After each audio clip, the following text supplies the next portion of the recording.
محفل ادب کی اس انجمن میں تشریف لائے ہوئے معزز سامعین اور میرے دل نشیں عزیز طلبہ و طالبات، السلام علیکم، آداب۔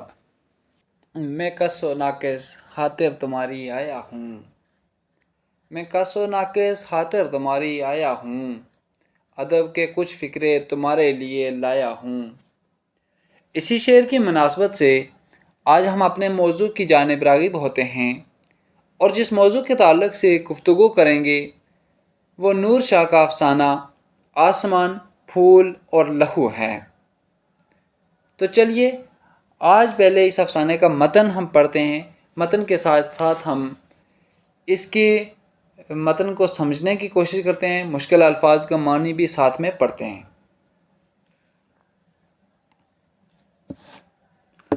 وہ ایک عام سی صبح تھی،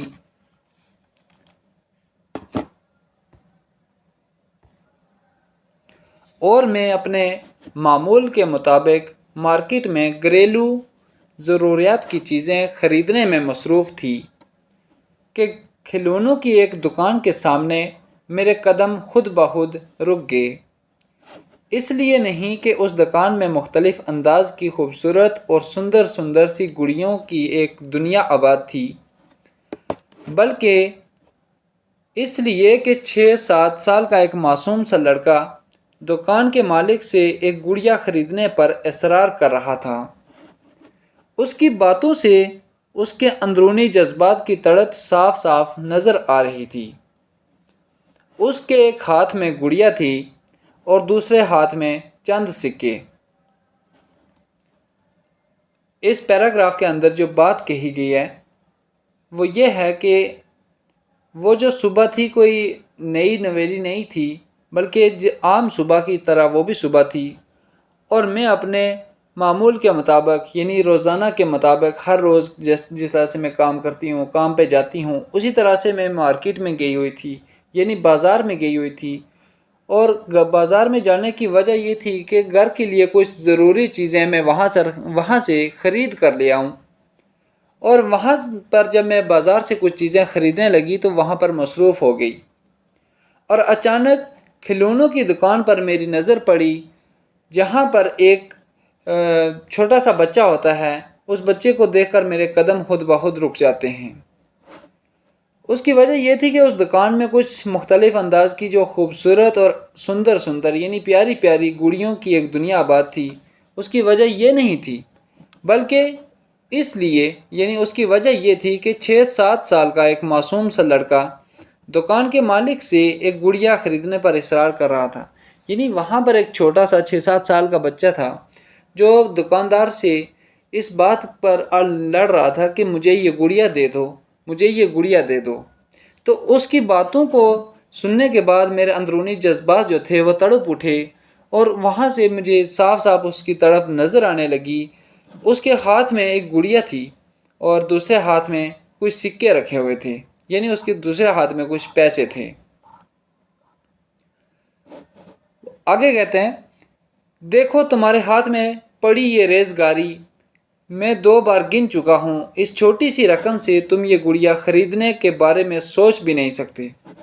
اب کیا ہوتا ہے کہ جو دکاندار ہوتا ہے یعنی دکان کا مالک، وہ اس بچے سے کہتا ہے کہ تمہارے ہاتھ میں جو یہ ریزگاری یعنی تمہارے ہاتھ میں جو یہ پیسے ہیں، میں ان کو 2 بار گن چکا ہوں، لیکن یہ پیسے اتنے نہیں ہیں کہ میں تمہیں یہ گڑیا دے سکوں، تو میں اس بارے میں سوچ بھی نہیں سکتا کہ تمہیں اتنے پیسوں میں یہ دوں۔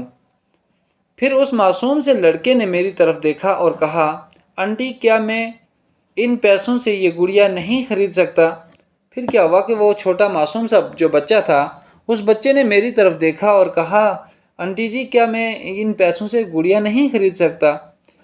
تو میں نے کچھ کہے بغیر اس کے ہاتھوں سے ریزگاری لے کر گننا شروع کر دی۔ میں نے اس کے ہاتھوں سے پیسے لیے اور گننا شروع کر دیا۔ واقع بہت کم پیسے تھے، اور مجھے بھی پتہ چل گیا کہ بہت کم وہ پیسے ہیں، اور اس اعتبار سے دکاندار ٹھیک ہی کہہ رہا تھا، اور اس لحاظ سے وہ جو دکاندار ہے وہ سچ ہی کہہ رہا تھا کہ اتنے پیسوں میں تمہیں نہیں دے سکتا۔ آنٹی میرے لیے اس گڑیا کا خریدنا بہت ضروری ہے۔ اب وہ بچہ کہتا ہے کہ میرے لیے اس گڑیا کا خریدنا بہت ضروری ہے۔ تو وہ سوال کرتی ہے کیوں، ایسی کیا بات ہے؟ میں نے پوچھا یہ گڑیا میری دیدی کو بہت پسند آئے گی، وہ اسے پا کر خوش ہوگی، بہت خوش۔ اب وہ بچہ آگے سے جواب دیتا ہے کہ یہ جو گڑیا ہے مجھے پسند آئی ہے، اور یہ گڑیا میری چھوٹی بہن جو ہے اس کو بہت پسند آئے گی۔ جب وہ یہ گڑیا اسے ملے گی تو وہ بہت زیادہ خوش ہو جائے گی۔ آگے سے آنٹی پوچھتی ہے کہ تمہاری بہن بھی ہے؟ تو وہ بچہ آگے سے جواب دیتا ہے ہاں، لیکن اب وہ ہمارے ساتھ نہیں رہتی۔ تو وہ اب جواب دیتا ہے کہ وہ جو میری چھوٹی بہن ہے وہ اب ہمارے ساتھ نہیں رہتی ہے۔ کہاں رہتی ہے وہ؟ یہ اسے آنٹی پوچھتی ہے وہ اس چھوٹے معصوم بچے سے کہ وہ کہاں رہتی ہے۔ بچہ آگے سے جواب دیتا ہے ابو کہتے ہیں کہ وہ آسمانوں میں چلی گئی ہے، اللہ میاں کے پاس، اور ابو یہ بھی کہتے ہیں کہ اماں بھی بہت جلد جانے والی ہے۔ اب وہ بچہ آگے سے آنٹی کو جواب دیتا ہے کہ وہ جو بہن ہے میری وہ آسمان میں اللہ کے پاس چلی گئی ہے، اور میرے والد صاحب بھی مجھ سے یہی کہتے رہتے ہیں کہ اماں بھی کچھ دنوں میں وہ اس دنیا کو چھوڑ کر اپنے اللہ کے پاس چلی جائے گی۔ کہاں؟ میں نے پوچھا۔ آسمانوں میں اپنے اللہ کے پاس۔ اور میں یہ سنتے ہونے مجھے لگا جیسے تیز تلخ اور چلچلاتی دھوپ اس کی نس نس میں اتر چکی ہو۔ جب یہ بات میں نے سنی کہ اس بچے نے یہ بولا کہ میری ماں بھی آسمان کی طرف جائے گی اپنے اللہ میاں کے پاس، تو اس کی یہ جو تلخ باتیں تھیں، یعنی کڑوی سچائی والی باتیں جو تھی، اس کی باتوں نے میرے دل پر ایسے اثر کیا جیسے چلچلاتی ہوئی دھوپ، یعنی کڑکتی ہوئی دھوپ جو ہے انسان کی نس نس میں اتر جاتی ہے، گویا اس طرح سے اس کی ان باتوں نے میرے اوپر اثر کیا ہے۔ ہاں ہاں کہو۔ میں اپنی ماں کے ہاتھوں یہ گڑیا اپنی دیدی کو بھجوانا چاہتا ہوں آسمانوں میں، لیکن کیا؟ اب وہ بچہ کہتا ہے کہ میں یہ جو گڑیا ہے اس گڑیا کو اپنی ماں کے ہاتھوں میں اپنی بہن کے لیے بھیجنا چاہتا ہوں آسمانوں پر، لیکن وہ کیسے ہوگا؟ لیکن بنٹی پوچھتی ہے کہ لیکن کیا؟ میرے پاس اتنے پیسے نہیں ہیں، میرے پاس زیادہ پیسے ہوتے تو میں یہ سفید پھولوں کا گلدستہ بھی خرید لیتا، اور اپنی اماں کے لیے، میری اماں کو سفید رنگ کے پھول بہت پسند ہیں۔ اب وہ بچہ کہتا ہے کہ میں تو چاہتا تھا کہ گڑیا کو بھی خرید لوں، لیکن ساتھ میں میرے پاس اب اتنے پیسے نہیں ہیں، اب کیا کیا جائے؟ اس بچے کی خواہش یہ بھی ہوتی ہے کہ سفید پھول، یعنی سفید رنگ کے پھولوں کا ایک گلدستہ بھی میرے پاس ہو۔ تو ساتھ میں اس کی وجہ یہ بتاتا ہے کہ میری ماں جو ہے اس کو سفید رنگ کے پھول جو ہیں وہ بہت زیادہ پسند ہیں، اور جب یہ میری ماں کو ملیں گے تو وہ بہت خوش ہوگی۔ میں نے محسوس کیا جیسے یہ کہتے ہوئے اس معصوم سے لڑکے کی بلوری آنکھوں میں سارے جہاں کا درد، سارا کرب، سارے دکھ ایک ساتھ امڑ آئے ہوں۔ اب یہاں پر ایک لفظ آیا ہے بلوری آنکھوں میں، یعنی چمکیلی آنکھوں میں، اور کرب کہتے ہیں دکھ، تکلیف، اور امڑ آنا یعنی سامنے آنا۔ اب کیا ہوا کہ وہ آنٹی کہتی ہے کہ میں نے محسوس کر لیا کہ یہ جو چھوٹا بچہ ہے اس کی آنکھیں جو ہیں سارے جہان کا دکھ جو ہے، درد جو ہے، تکلیف جو ہے، پریشانی جو ہے، وہ تمام کی تمام اس بچوں کی آنکھوں میں سامنے آ چکی ہے۔ آگے دیکھیں، آنٹی جانتی ہیں کہ میں نے ابو سے کیا کہا۔ اب وہ بچہ کہتا ہے کہ آنٹی کیا آپ جانتے ہو میں نے اپنے ابو سے کیا کہا، یعنی میں نے اپنے والد صاحب سے کیا کہا؟ کہا تھا بیٹے، میں نے ابو سے کہا تھا کہ اماں کو جانے نہیں دینا، میرے لوٹ آنے تک روک لینا، کیونکہ اگر وہ میرے آنے سے پہلے ہی آسمانوں میں چلی گئی اپنے اللہ کے پاس تو میں یہ گڑیا اپنی دیدی تک کیسے پہنچا سکوں گا، یہ پھول اپنی ماں کو کیسے دے سکوں گا؟ اب وہ بچہ جواب دیتا ہے آنٹی کو کہ میں نے اپنے والد صاحب سے کہا تھا کہ میں جب تک بازار سے واپس نہ آ جاؤں تب تک میرے آنے سے پہلے میری ماں کو جانے نہیں دینا، تب تک میری ماں کو روک کے رکھنا، کیونکہ اگر میرے آنے سے پہلے ہی وہ چلی گئی تو میں اپنے بہن کے لیے گڑیا اور اپنی ماں کو پھولوں کا گلدستہ کیسے دوں گا، اور میری جو بہن ہے آسمانوں میں وہ گڑیا کیسے لے سکے گی، اس تک میں گڑیا کس کے ہاتھ پہنچاؤں گا؟ ایک جانب اس کے لہجے کی سچائی اور بےلوث لگاؤ صاف صاف جھلک رہا تھا، تو دوسری جانب وہ کڑوا پن بھی عیاں تھا جو اسے اپنے ماحول اور اپنے معاشرے سے ملا تھا۔ اب وہ رو رہا تھا اور روتے ہوئے کہہ رہا تھا، کل میں نے اللہ سے دعا مانگی کہ مجھے اتنے پیسے دے کہ میں اپنی دیدی کے لیے گڑیا اور اپنی ماں کے لیے پھول خرید سکوں، لیکن اللہ نے شاید میری دعا قبول نہ کی۔ اب وہ بچہ کیا کہتا ہے، ذرا توجہ فرمائیں۔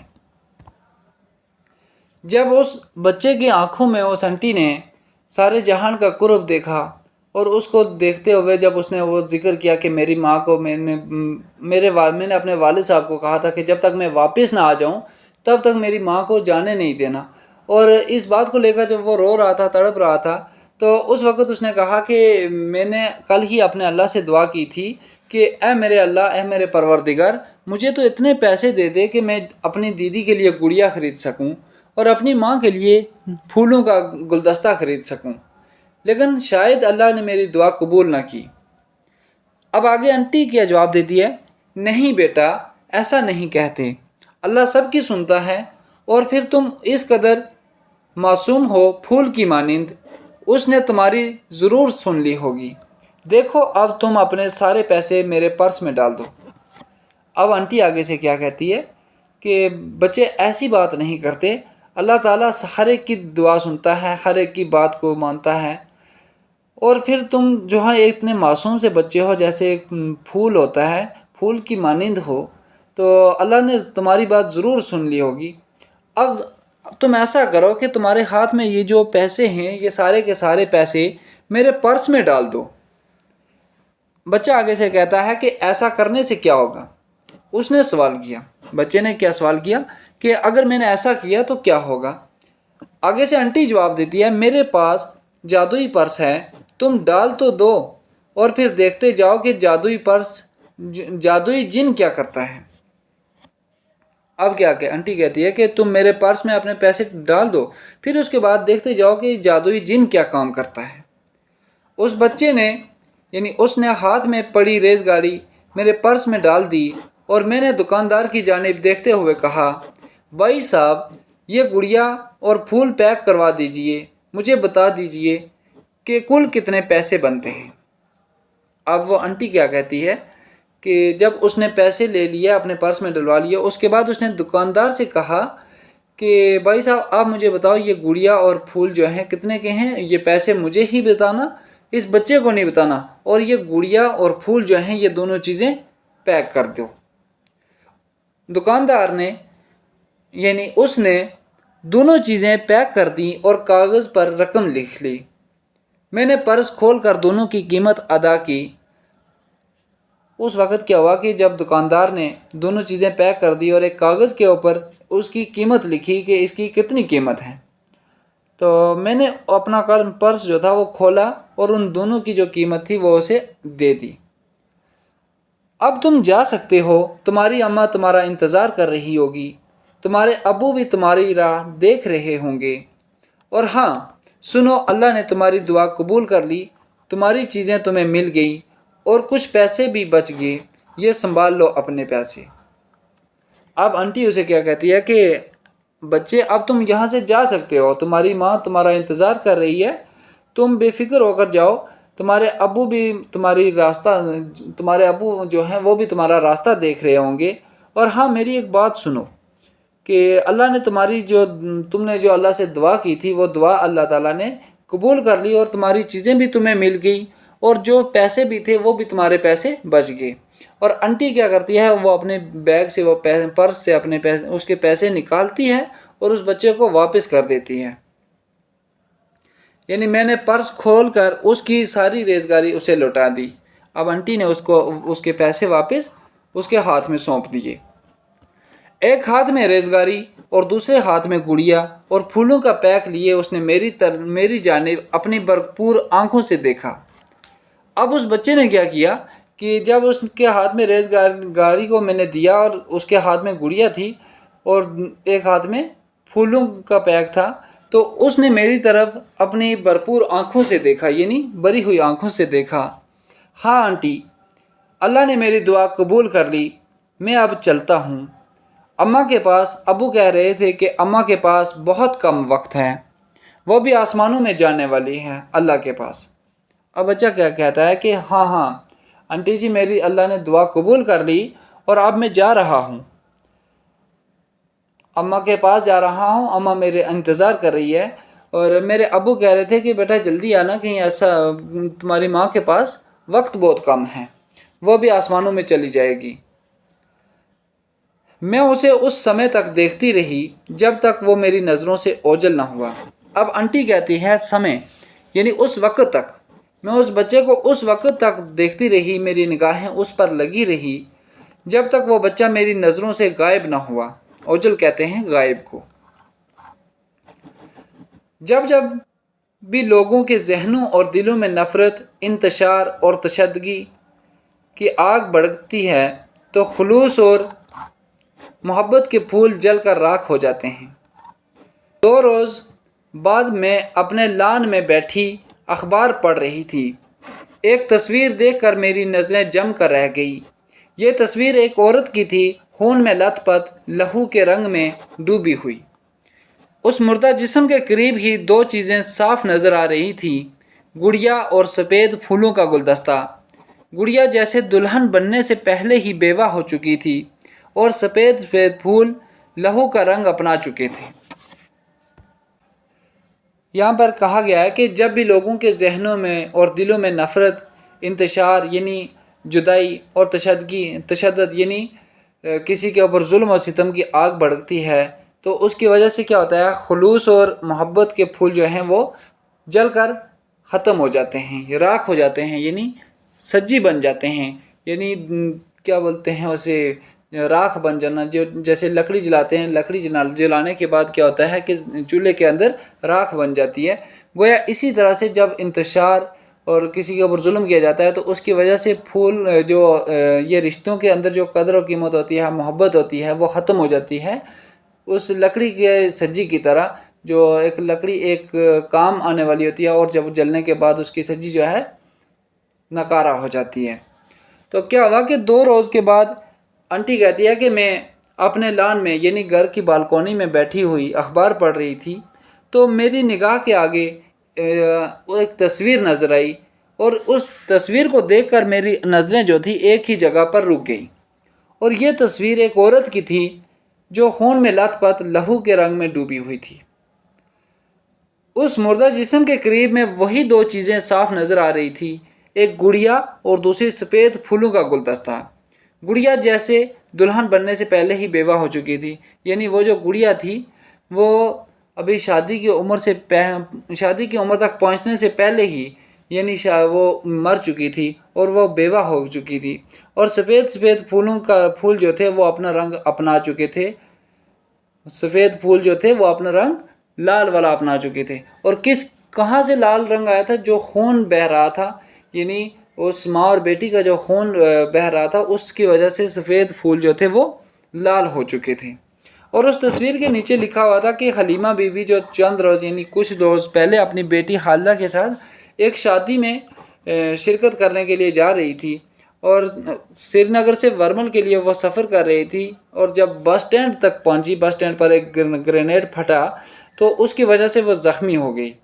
تو جب زخموں کی تاب اس کو بڑھ گئی، یعنی زخم جو تھے برداشت سے باہر ہو گئے، تو وہ اپنے رب کو پیاری ہو گئی، اور اس کی جو 10 سالہ بیٹی تھی خالدہ، اس کی موقع پر ہی جان چلی گئی۔ میں نے گھبرا کر اخبار سے اپنی نظریں ہٹا لیں، ادھر ادھر دیکھا، وہاں کچھ بھی نہ تھا، کوئی بھی نہ تھا، لیکن مجھے لگا جیسے ایک معصوم سا لڑکا آسمانوں کی جانب بھاگے جا رہا ہے۔ تو وہ آنٹی کہتی ہے کہ میں نے جب اخبار پڑھا تو اخبار سے میں نے اپنی نظریں ہٹائیں تو میں بہت گھبرا گئی۔ جب میں نے ادھر ادھر دیکھا تو وہاں پر کچھ بھی موجود نہ تھا، تو مجھے ایسا لگا کہ وہ جو معصوم سا بچہ جو ہے، وہ چھوٹا سا لڑکا جس کو میں نے گڑیا اور سفید پھولوں کا ایک گلدستہ لے کر دیا تھا، وہ خود آسمان کی طرف بھاگے ہوئے جا رہا ہے، وہ خود اپنی ماں اور اپنی بہن جو اس کی چھوٹی دیدی تھی اس کے لیے جو اس نے سامان لیا تھا وہ اسے دینے کے لیے خود ہی جا رہا ہے۔ یہ تھا اس افسانے کا متن، اور مجھے امید ہے کہ آپ کو سمجھ آئی ہوگی۔ اب آگے اس کی گرامر کے لحاظ سے دیکھتے چلیں۔ سیکشن نمبر 1 اس میں دیے گئے ہیں فرہنگ یعنی الفاظ و معنی۔ لہو کہتے ہیں خون کو، سندر کہتے ہیں خوبصورت، ریزگاری ہردہ روپے کے حصے، یعنی 1 روپیہ ہے تو روپے کے جو حصے ہوتے ہیں پیسوں کو بولتے ہیں ریزگاری۔ چلچلاتی دھوپ، چلچلاتی دھوپ کہتے ہیں سخت اور تیز دھوپ، جیسے مئی جون جولائی میں جو گرمیاں ہوتی ہیں تو اس وقت دھوپ جو ہوتی ہے بہت زیادہ ہوتی ہے، اور اس دھوپ کے پڑنے کی وجہ سے انسان کا جسم جو ہے وہ آگ کی طرح بن جاتا ہے، گویا اس کو بولتے ہیں چلچلاتی دھوپ۔ نس نس میں یعنی رگ رگ میں، یعنی انسان کے جسم میں جو رگ ہیں ہر ایک رگ جو ہوتی ہے اس کی بات ہو رہی ہے کہ ایک ایک رگ میں۔ سفید کہتے ہیں سفید کو۔ لفظ ہے بلوری، بلوری کہتے ہیں چمکدار، وہ آنکھیں جن میں چمک نمایاں ہو۔ بیلوس کہتے ہیں خالص، یعنی جو 100 میں سے کسی ایک کی بات ہو۔ خالص کہتے ہیں انفرادی طور پر، مطلب انفرادی طور پر یعنی ایک چیز کے بارے میں جب ہم بات کریں تو وہ بیلوس ہوتی ہے۔ آگے لفظ ہے لہجہ، لہجہ کہتے ہیں طرز کلام کو، یعنی بات کرنے کے انداز کو لہجہ کہتے ہیں۔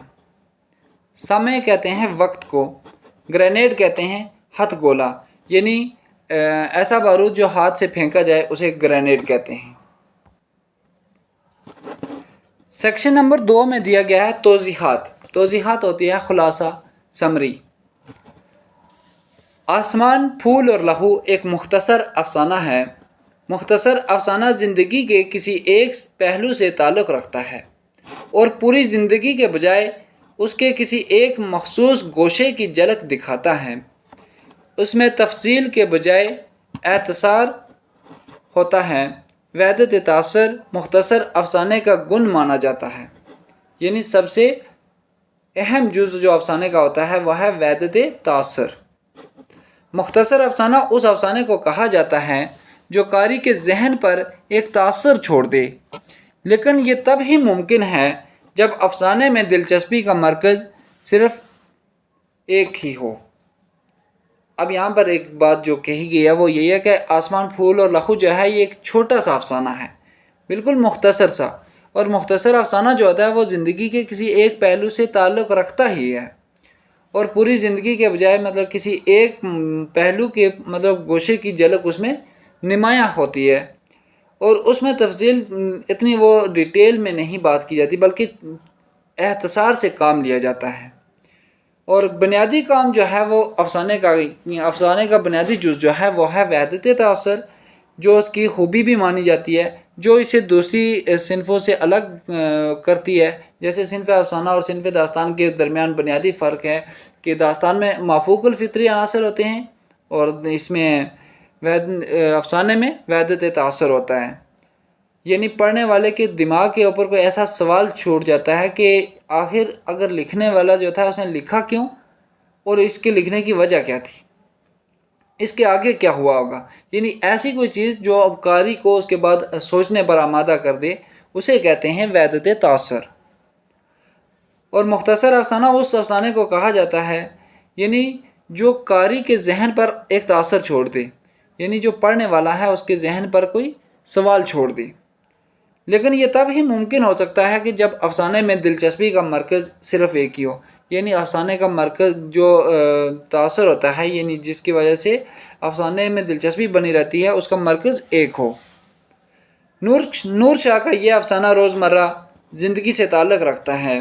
افسانے کا پلاٹ اسی سماج کی عکاسی کرتا ہے جس میں افسانہ نگار خود رہتا ہے۔